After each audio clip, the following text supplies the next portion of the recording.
All right, all right, all right. Hey, folks. So I wanted to answer some more fun questions, common ones I get, especially when I'm running an op at some field. I always get, "Hey, where's URA's field? Right? Where's your field at?" And it looks like some of you guys have been posting in Discord. What does it take to run a field? What do you need? And so I felt I'd kind of talk a little bit about that. Let's dive in. So where's your race field? Well, as you guys heard, we used to have one, 20 acres out on Hopkins. Ran that for, oh man, maybe 5, 7 years, something like that. It was a good old time. But now we don't have one. Doesn't mean we didn't try. Trust me, like a lot of you guys, the dream is to own my own, right? Absolutely. Maybe I'll win the lottery one day, and one of the owners will get a phone call. But you know, I've actually come close 3 times of opening a field, and opening a field is no easy task, and you got to play smart, right? You can't just jump in, right? Um, you got to get insurance, waivers, liability, all that stuff, right? That's typically about 2,000 a year with the venues I was looking at least. And aside from that, you're gonna lose your weekends. you know? It's gonna take some time, some patience, right? It's no walk in the park. Ask any of the owners, right? It's ask any of the owners. Talk about business licensing and taxes and all that stuff. Strawberry does all our taxes, and I gotta tell you guys, it's no picnic. All right, it's a lot of paperwork, a lot of headaches. But owning a field, guys, I'll probably get some owners on here like Jim or John or somebody and talk about their field for you guys eventually.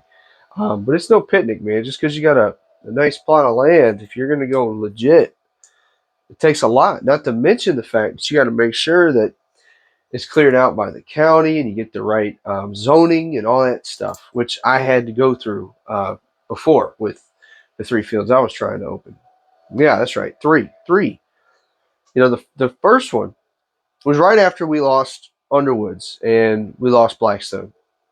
And I actually, uh, Blackstone's owner put me in contact with a gentleman who was interested in leasing his farm. And it was going to be about 30 acres. It's perfect. That's all we needed. Just something fun, and we can work a lot with that, right? Contacted the guy. We had a lot of conversations. And let's just say he tried to do it himself. He cut me out, tried doing it himself. About a month or two later, I get a phone call. "Hey, I want you to help out," because I kind of knew my stuff a little bit. And I told him no. Not no. I'm not working with somebody like that. Just what I'm saying, guys. If you're ever thinking of doing something, then endeavor, be smart.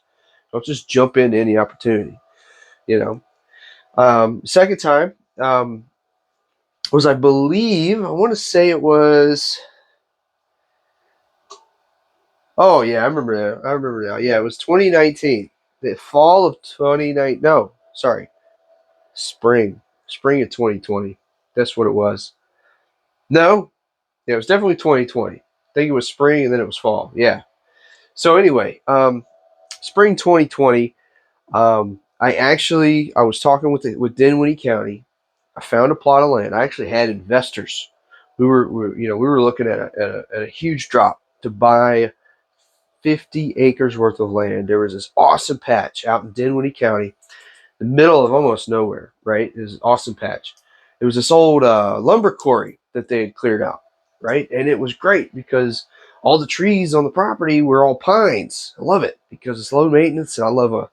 You guys have ever been in a pine forest? Oh, dude, I love it. No crunch. Everybody can sneak around and be snipers.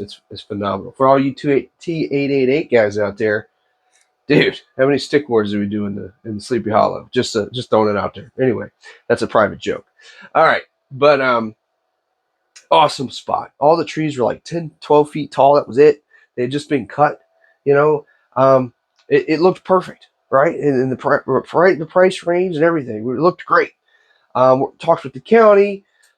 Was working on the zoning. Was getting the lawyers involved and all that stuff. And lo and behold, when they found out what we wanted to do with it, they immediately nixed our proposal, and we pulled out of buying the land because apparently a paintball venue tried to do the same thing, and turn that plot of land into sports complex, which we wanted to with airsoft, obviously.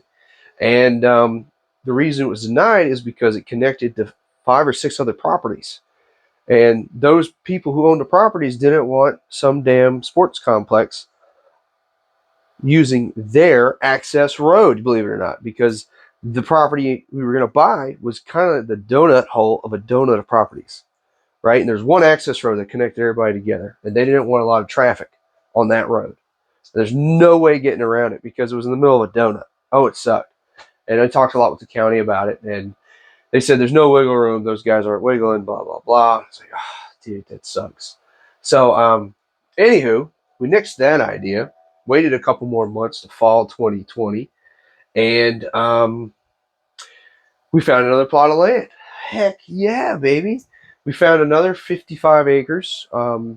This one was pretty neat. It was like a big open forest of 50 some acres. About believe it, I think it was about 20 acres of it was open field. So we already had basically a parking lot built, and it had this huge, like 4,000 square foot old colonial house. It was a little ratty, but I mean, all we saw when we were looking at the property was this is going to be an awesome base, right? It's huge, freaking farmhouse, you know. Um, and we're like, all right, this is good. It's got plumbing, it's got water already, it's zoned already perfectly. Everything was looking good. We were talking to the realtor, talking to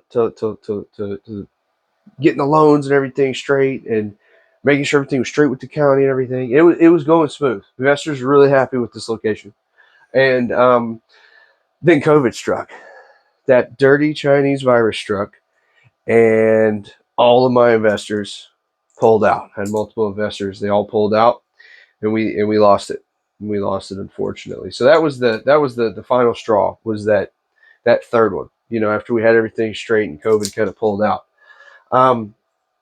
because each venue was a couple weeks worth of work. You know, to get everything straight and buttoned up to be able to purchase a land order. It was kind of nuts. And that third property, that would have been kind of Gucci'ing a little bit, been perfect, you know. Um, so so didn't pull the trigger. Instead, I pulled the trigger, started talking, and that is kind of what helped catapult Red Dawn, our first conflict series, because I did some thinking, talking to some of the guys and talking with some of the owners, and I said, there's enough freaking fields out there. There was probably 2/3 of what there is now. There's new fields I feel like opening every 6 months around here, but I said, let's just try to connect everybody together. And that's what we did with Red Dawn. We had some fun. So, to answer those questions, what does it take to open a field, man? It takes a lot. It takes a lot of time. It takes a lot of energy. You got to go through the courts. You got to go through the county, offices, insurance, waivers, liability. And now the liability systems are getting even tougher right now because from what I'm hearing, this does make sense. There's only like 2 or 3 primary airsoft insurance companies left, because of all the eye issues, and the stupidity, people breaking rules. The one that I work with is still in business, thank God, but I don't think they're going anywhere. To be honest with you, they've been around forever, and they're just about what every field I know uses. But there it is. So, running a field, guys, it could be great. Will URA ever have their own field? I don't know. As the dream, just like many of you guys, is I would love to own my own field and run ops. But guess what? I can run ops all the time and have the flexibility to hang with my family running the events that URA already does. So I'm kind of comfy. Ask me again after I win the lottery, and we'll see what happens. So if you might want to give me some lotto tickets, send them my way. But anyway, there's a little bit of history on you on fields and dreams and fields, and is URA ever gonna get one? I don't know. So anyway, guys, that's a quick one for you. A quick one for you. Hope it answers some of those questions you guys had, and I'll catch you soon.